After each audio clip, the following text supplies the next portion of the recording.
వెళ్ళమంటే వెళ్ళిపోతాను. మీ ఇష్టం. I have to do this. మీరు వెళ్ళిపోమంటే ఇటు వెళ్ళిపోతాను. You have no right to arrest me. I have right to an advocate.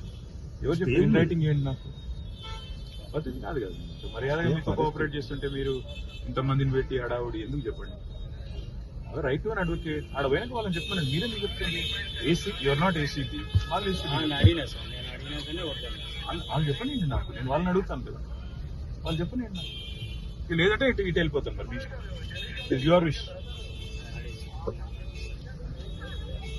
Extensive arguments ACB చేసి జడ్జ్మెంట్ రిజర్వ్ అయిన తర్వాత పిలిచే అవసరం లేదు. పిలిచే అయినా వచ్చినాక మీరు నా లాయర్ రాకూడదు అంటే నేను ఇన్ రైటింగ్ ఇవ్వండి.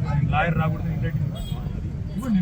నేను ఉంటాను ఇక్కడే వెయిట్ చేస్తాను. రోడ్డు ఇక్కడ కూర్చొని ఇక్కడ ఇన్ రైటింగ్ ఇవ్వమంటే లాయర్ రావడానికి వీల్లేదు. లేదంటే మీరు ఉంటే వెళ్ళిపోతాం. లేదు మీకు లెటర్ ఇచ్చి వెళ్ళిపోవడం, మీకే లెటర్ ఇచ్చి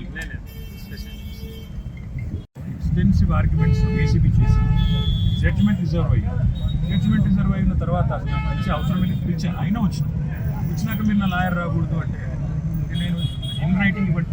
లాయర్ రాకూడదు, ఇన్ రైటింగ్ ఇవ్వండి. నేను ఉంటాను ఇక్కడే వెయిట్ చేస్తాను. రోడ్డు ఇక్కడ కూర్చొని ఇక్కడ ఇన్ రైటింగ్ ఇవ్వమంటే లాయర్ రావడానికి వీల్లేదు. లేదంటే మీరు ఉంటే వెళ్ళిపోతాం. లేదు మీకు లెటర్ ఇచ్చి వెళ్ళిపోవడం, మీకే లెటర్ ఇచ్చి